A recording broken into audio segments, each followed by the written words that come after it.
So we've been given three sides, 231 inches, 341 inches, and 427 inches, A, B, and C. And we've been asked to find the area of the triangle. And the most common mistake I see is people say, oh, I remember that from high school. That's 1/2 base times height. But you can't assume that any of these answers are the height of the triangle. And sometimes the height of a triangle is very difficult to measure in the real world. The sides of a triangle can be very easy to measure in the real world. And so we've been given these guys here, 427 inches, 341 inches, and 231 inches. We've been given the three sides of a triangle. We've been asked to find the area.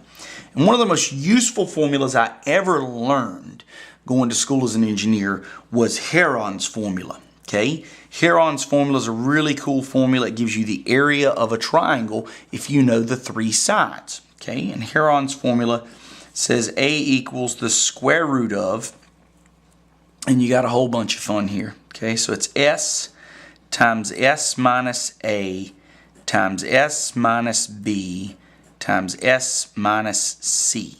Okay? And okay, A, B, and C. I got those, A, B, and C. Someone gave me those already. In the real world, you could take a tape measure and you could measure those. What's that S? Well, S in Heron's formula is the semi-perimeter. And I always tell people it's kind of self-explanatory. A semicircle is half of the circle. So semi-perimeter is half of the perimeter. And so if I took this triangle, given these three sides, I can find the perimeter by simply adding these numbers up. So if I add up 231 plus 341 plus 427, I get 999. Okay? So S is going to be 999 over 2. Okay? Another way to write that would be, let me just come over to the side here. S is A plus B plus C divided by 2. Okay? So in my case, it's 999 divided by 2, and 999 divided by 2 is 499.5. Okay? So what is my area? My area is equal to the square root of 499.5 times 499.5 minus A, 499.5 minus B. Whew, this is a long formula. And 499.5 minus C, 427. Okay? And if you think about this, the semi-perimeter is going to be in inches. So you've got inches times inches times inches times inches. So that's inches to the fourth. The square root of that, of course, is going to be inches squared.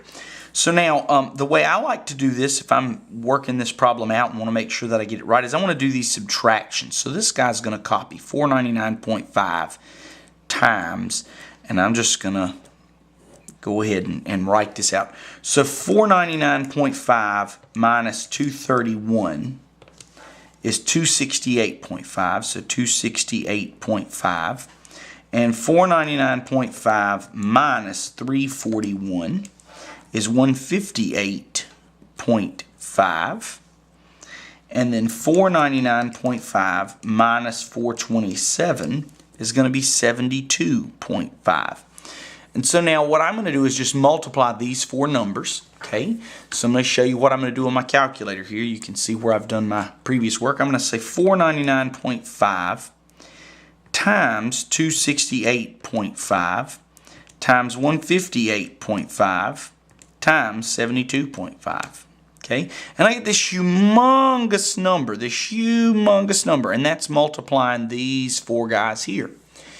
And then the last step, of course, is to take the square root of that. So I'm going to take the square root of this answer, and that gives me 39,257.6 inches squared.